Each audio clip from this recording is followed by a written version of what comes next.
Welcome back for episode 7 of building this house start to finish here in the beautiful mountains of Western North Carolina. We left you last time building the big wall, the window wall, and as promised, it was no big deal. Man, are we gonna be doing that construction stuff again today? Like carrying wood and boards and stuff? Yeah. I think I should probably head home. I'm not feeling too good. After convincing Jason that he was just fine, it was time to start putting on the house wrap. On this project, we're using HydroGap house wrap. It has these rubber nodules that leave a 1mm gap between the siding and your house. This helps to eliminate moisture as well as being able to drain up to 100 times more bulk water than your standard house wrap.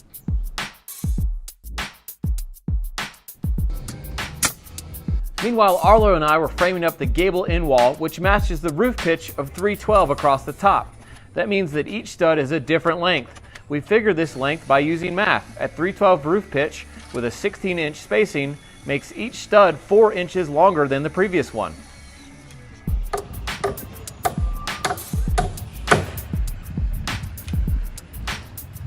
Here's one super important step that I've seen a lot of people skip actually, is to straighten all of the exterior walls before you set a roof or a floor system on top of them, locking them in place.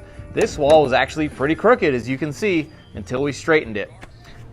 There are several different methods you could use to do this, but what we're doing here is pulling a string line from one end of the wall to the other and spacing it off of the wall 1.5 inches with these blocks. We'll then go down the length of the wall, checking the distance between the wall and the string line to make sure it's 1.5 inches the whole way.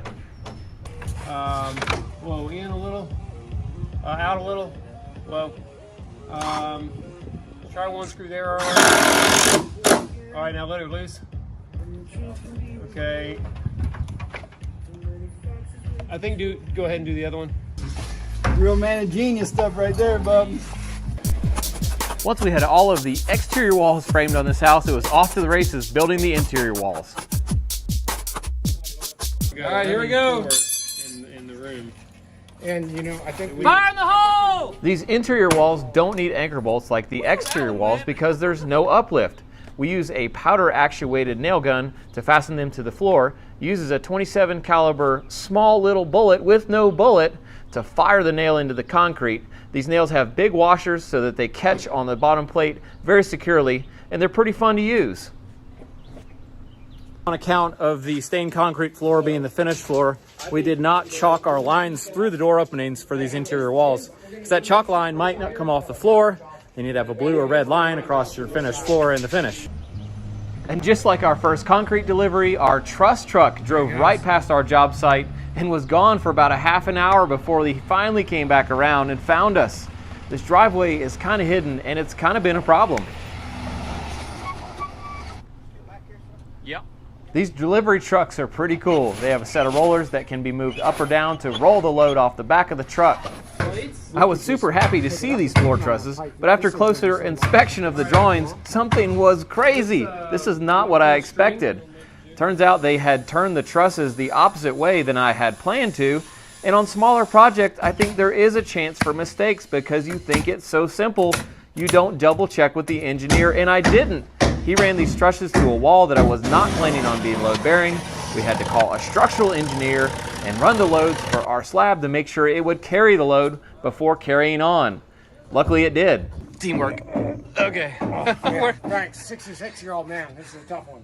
Where the heck does that go? I don't know. That is the smallest truss I've ever seen. One major note for setting trusses is they have a painted end. Make sure the painted end is facing the same way on all of the trusses.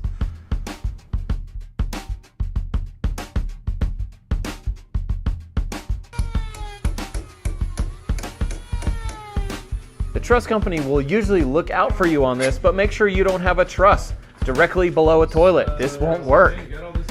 Once the trusses were installed, it was straight on to applying the Advantech subfloor for the loft. We're using a quick drive drill here, and this makes it a lot faster and easier, and way easier on your back. We of course also are gluing the subfloor down, and actually we usually use the Advantech brand subfloor glue, but our gun messed up, so we had to resort to the old subfloor adhesive. We used the simple technique of a sledgehammer and a block of wood to beat the tongue and groove tight on this Advantech sheeting and then screw it down. It's a pretty fast process on a floor this size. That's new.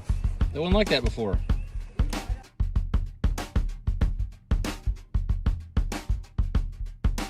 Right. Everybody's wondering, but nobody's asking. How the heck did you grow a beard like that? You just gotta quit shaving. I quit shaving. A measure on this beard here. All right. I'm gonna go chin to bottom hairs. I'm gonna call it a solid 3.5. That is crazy. Oh, wow. That's like, he's got you crushed 6 inches. After lunch, Jono and Arlo were straight into stairs, and this is pretty amazing to be building the stairs the same day we built the floor. This doesn't happen every time. Since this is one straight run of stairs, we decided to screw the tops and the bottoms of the stringers together and make like a bridge, install the thing all in one piece. We also installed a board against the wall to space them off the wall 1.5 inches. This gives room for drywall and a finished skirt board to slide in behind the stair nosings so you don't have to cut around them with finished material.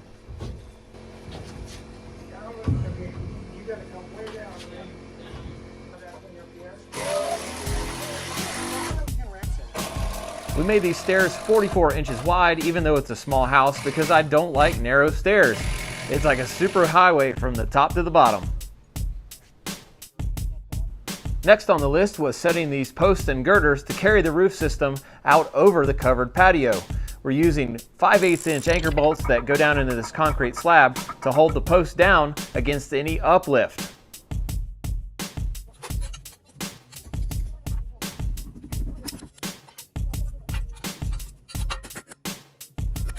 This particular type of bolt uses a pin to spread the bottom of the bolt and wedge it tightly into the concrete to where it can't pull out. Unfortunately, here we had to take a little bit off the top of the pin with a grinder, about 1/8 inch, so that the plate that goes over would actually sit tight. After using a laser and a tape measure to figure the heights of the posts, I took the 8x8 posts and cut a notch in the top that would receive the beam.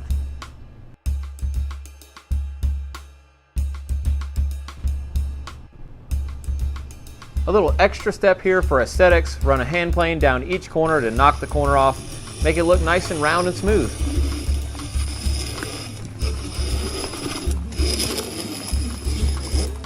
Who sharpened that? It wasn't me.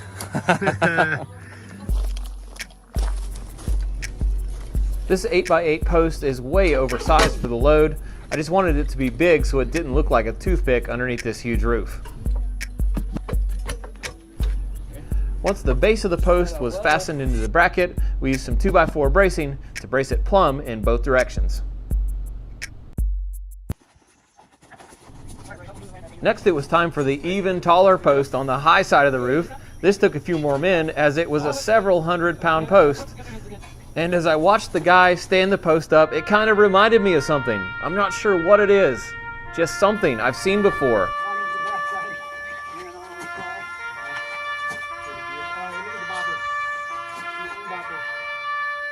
Come in a little bit. A little more. A little more. Whoa. Yeah. Okay, that's good. After our posts were set, we simply made notches in the wall to carry the load of the other end of the beam. This is an easy way to do it. Then we attached the beam to the post with these structural screws. Dang! Man, how'd that feel, bub? Oh, wow. That hurt my wrist just watching. Dude, they give me an impact. You know what they say? That was one way to do it.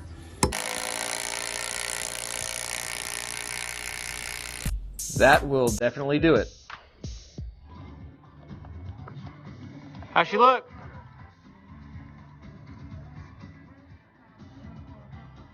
Dead nuts? Dead nuts.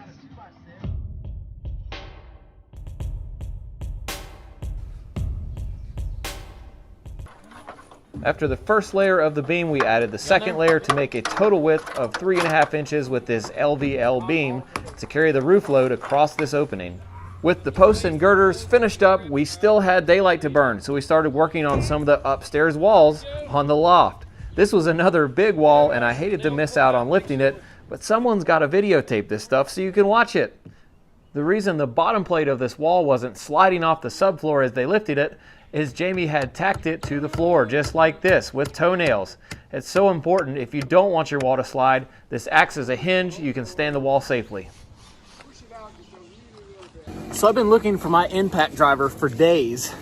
I lost it Monday, I think. Couldn't find it. And I think I just saw it on top of this hill. I've been coming way up here to shoot video and pictures of this project we're working on. And whoa! I think I spotted it. I got it! I got it! Woo! A little rusted. Still works though, and the battery's still good. Sweet.